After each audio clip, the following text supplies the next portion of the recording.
فضل الرحمان کے بھائی نے ایک سٹیٹمنٹ دیا ہے اور سٹیٹمنٹ یہ دیا تم طاقتور ہو تو سچ سننے کا حوصلہ بھی کر لیتے. اپنے پے رول پر رہنے والے ڈیجیٹل چینل سے زبردستی ٹویٹس اور پوسٹیں کروانے بلکہ گالیاں دلوانے اپنے لے پالک سیاسی ورکرز اور اپنے نوکر صاحبان جبہ و دستار سے فضل الرحمان کو گالیاں دلوانے سے بہتر تھا کہ جو انہوں نے کہا اس کا جواب دیتے. بلوچستان، خیبر پختونخوا، فاٹا، سندھ، کشمیر سب پاکستانیوں کو امن دینا کس کا کام ہے؟ تمہارا کام ہے. وردی کس نے پہنی ہے؟ تم نے پہنی ہے. عوام کے ٹیکس سے تنخواہ کون لیتا ہے؟ تم لیتے ہو. جنگ اور فساد میں لڑنے اور جان دینے کا حلف کون لیتا ہے؟ تم. تو لشکر بنا کر بندوق برداروں سے قوم کیوں لڑے؟ بندوق برداروں کے خلاف بندوق قوم کیوں اٹھائے؟ اگر لشکر بن بھی گئے تو تمہارے پاس تو قلعے ہیں، بندوق ہے، ٹینک ہیں، جہاز ہیں، ان کے خلاف لڑنے کا آئینی اور قانونی اختیار ہے. لیکن اس لشکر اور اس قوم کو اب اور بعد میں تحفظ کون فراہم کرے گا؟ یہ بات ٹھیک ہے. میں نے آپ کو پچھلے ویلاگ میں کہی تھی کہ اس سے پہلے جتنے لشکر بنائے گئے نا، ان لشکروں نے دہشت گردوں کا خاتمہ کیا، بلکہ زیادہ لڑائی لشکروں نے لڑی. فوج تو لڑائی اتنی لڑتی بھی نہیں تھی. دہشت گردوں کا وہ کیا مقابلہ کرے گی اپنے علاقوں کے اندر، اپنے شہروں کے اندر؟ انہیں تو وہاں سمجھ بھی نہیں آتی تھی. ان علاقوں کے بارے میں جو لوگ جانتے تھے انہوں نے لشکر بنائے اور وہ دہشت گردوں سے لڑے. لیکن ہوا کیا؟ بعد میں ان کا قتل عام ہوا. دہشت گرد تو اس وقت ہار گئے، لیکن بعد میں ٹارگٹ کلنگ شروع ہو گئی اور اس لشکر میں شامل لوگوں کو ایک ایک کر کے، کوئی بازار میں جا رہا ہے، کوئی گاڑی پہ جا رہا ہے، کوئی کہیں جا رہا ہے، کوئی ٹریول کر رہا ہے، کوئی گھر میں ہے، انہیں ٹارگٹ کلنگ کیا گیا، ان سب کو مارا گیا. اور یہ ساری چیزیں رپورٹ ہوئی ہیں. میں آپ کو ان کی پوری ایک تفصیلی رپورٹ دوں گا. پھر وہ یہ کہتے ہیں انہیں تحفظ بعد میں کون فراہم کرے گا؟ جس قوم کو تم نے خود ڈی ویپنائز کر کے دہشت گردوں کے رحم و کرم پہ چھوڑا ہے، ان کو دوبارہ اسلحہ دے کر واپس کیسے لوگے؟ قوم کی جو دشمنی وجود میں آئے گی اور اس میں جو نسلیں برباد ہوں گی، اس کا حساب کون دے گا؟ اور ان غیر ریاستی لشکروں سے پھر باقی قوم کو تحفظ کون دے گا؟ جیسا کہ خیبر پختونخوا کے چند اضلاع میں ہو رہا ہے. پھر ایک اور پرابلم بھی ہے نا، یہ تو بعد میں صلح بھی کر دیتے ہیں. یہ تو آج کہتے ہیں بیڈ طالبان ہے، کل کہتے ہیں گڈ طالبان ہے. کل دوبارہ ان کی دہشت گردوں سے صلح ہو جاتی ہے تو وہ دہشت گرد آ کے ان لوگوں کو نہیں ماریں گے جو ان کے کہنے پہ پہلے دہشت گردوں کو مار رہے تھے. یہ بھی بڑا پرابلم ہے. مولانا صاحب یہی پوچھ رہے ہیں تو کیا غلط پوچھ رہے ہیں؟ جواب تو دینا ہوگا اور دلیل سے دینا ہوگا. اور ہاں، تمہارے زر خرید چینلوں، لے پالک یتیم سیاسی کارکنوں اور غلام مولویوں سے یہ نہیں ہو پائے گا. تمہیں خود مولانا کی للکار کا جواب دینا ہوگا.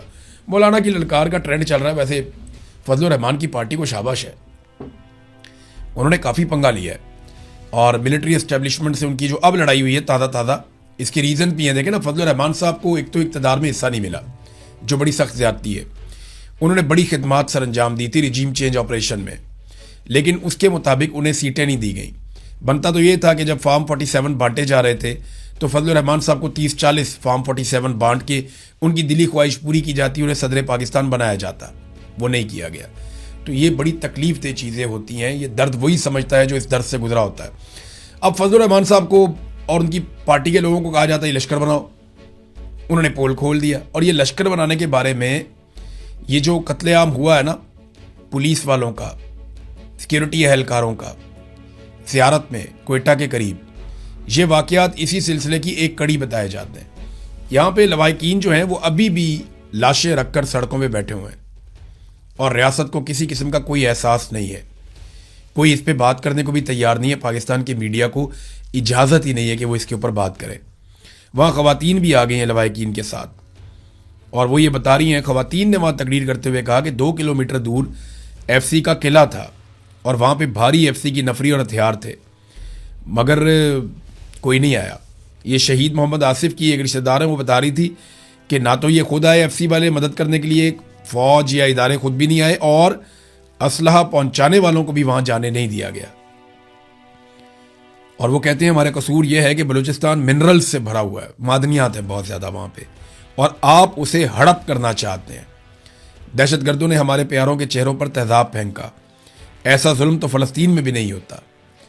تو ہم دعا کرتے ہیں کہ یہ آخری شہدا ہوں پولیس کے، سیکورٹی فورسز کے. لیکن یہ لیویز کے ساتھ، پولیس کے ساتھ لگاتار ہو رہا ہے، لمبے عرصے سے ہو رہا ہے. تو ناظرین، فضل الرحمان صاحب کی تازہ لڑائی ہوئی ہے، اور لڑائی کا ریزن یہ ہے کہ ملٹری اسٹیبلشمنٹ نے فضل الرحمان صاحب کو دھوکہ دیا، جو ان کے ساتھ چیزیں طے ہوئی تھی وہ نہیں کی، اور اب فضل الرحمان صاحب سے ڈو مور کی ڈیمانڈ کر رہے ہیں۔ تو باری باری سب کی باری ہے، اگر سارے اکٹھے ہو کر نہیں لڑیں گے تو یہ سب کو باری باری ماریں گے، یہ بات تو سچ ہے۔ ابھی تک عاصم منیر صاحب نے کس کس سے لڑائی کی اور کس کس کو فتح کر دیا ڈرا کر دھمکا کر، اور کون کون ایسا ہے جس نے سرنڈر نہیں کیا، وہ میں آپ کو بتاتا ہوں۔ آرمی چیف بننے کے بعد انہوں نے جو لڑائی کی، ایک تو انہوں نے پیپلز پارٹی اور پی ایم ایل این نے تو فوری طور پہ سرنڈر کر دیا۔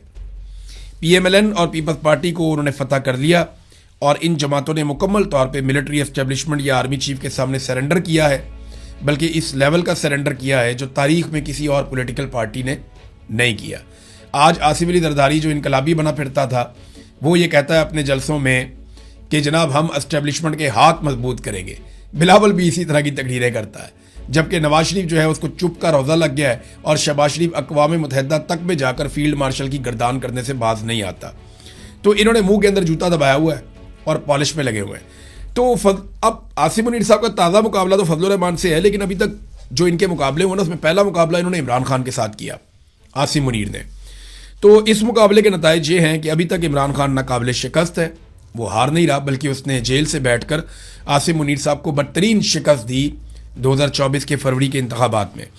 دوسرا مقابلہ عاصم منیر صاحب کا ہوا تحریک لبیک سے ٹی ایل پی والوں سے، اور اس مقابلے میں بھی ایسا لگتا ہے کہ وہ دونوں بھائی ہار ماننے کو تیار نہیں ہیں، انہیں ابھی تک جبری طور پہ لاپتہ رکھا گیا ہے، اور کبھی کبھی وہ زور لگاتے ہیں، کبھی سوشل میڈیا پہ، کبھی کسی اور طریقے سے، لیکن پی ٹی آئی نے ان سے بہت بہتر لڑائی لڑی ہے۔ تیسرا مقابلہ مہارنگ بلوچ کے ساتھ ہوا عاصم منیر صاحب کا، وہ آزادی اظہار رائے کا استعمال کرتے ہوئے انسانی حقوق مانگ رہی تھی بلوچستان کے لوگوں کے لیے، تو انہیں جیلوں میں ڈال دیا گیا اور انہیں لمبی لمبی سزائیں سنا دی گئیں، مہارنگ بلوچ کو اور ان کے ساتھیوں کو، تو وہاں پہ بھی وہ لوگ ہار نہیں مان رہے۔ چوتھا مقابلہ جو عاصم منیر صاحب کا ہوا وہ اسلام آباد میں ہوا، ایمان مزاری اور ان کے شوہر سے۔ اس مقابلے میں جو ہے وہ انہوں نے دونوں میاں بیوی نے سرنڈر نہیں کیا، بدترین حالات کا وہ سامنا کر رہے ہیں، لیکن انہوں نے ابھی تک سرنڈر نہیں کیا۔ میڈیا نے سرنڈر کیا ہے عاصم منیر صاحب کے سامنے، اگر کہیں اوورال آپ دیکھیں تو زیادہ میڈیا عاصم منیر صاحب کے سامنے سرنڈر کر گیا ہے۔ عدلیہ جو ہے وہ آلموسٹ آپ سمجھ لیں 80% عاصم منیر صاحب کے سامنے سرنڈر کر گئی ہے، لیکن پاکستان تحریک انصاف نے سرنڈر نہیں کیا، مہارنگ بلوچ نے، ایمان مزاری نے سرنڈر نہیں کیا۔ اب کشمیریوں کے ساتھ ایک تازہ لڑائی شروع ہوئی ہے، اس میں کشمیری ہار نہیں مان رہے۔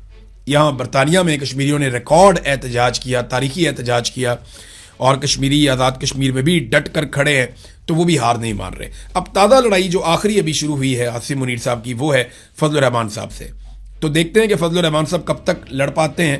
فضل الرحمان صاحب ایسے لمبی لڑائی کبھی بھی نہیں لڑتے، انہوں نے تو پرویز مشرف سے بھی لمبی لڑائی نہیں لڑی تھی، وہ بیچ میں کہیں نہ کہیں، اور فضل الرحمان صاحب تب تک لڑتے بھی نہیں ہیں جب تک کہ انہیں پوری طرح یقین نہ ہو جائے کہ اب لڑائی لڑنے کا وقت آ گیا ہے۔ یا تو عاصم منیر صاحب کا جو مکمل فیلئر ہوا ہے ان کے رجیم کا، انہوں نے پاکستان کی ہر شے کو تہو بالا کر کے تباہ کر دیا ہے، اور اس رجیم کو کوئی کامیابی نہیں ملی، اس کی وجہ سے شاید بہت زیادہ انٹرنل ایک رد عمل ہے، اور فضل الرحمان صاحب اس صورتحال کو بھانپ گئے ہیں۔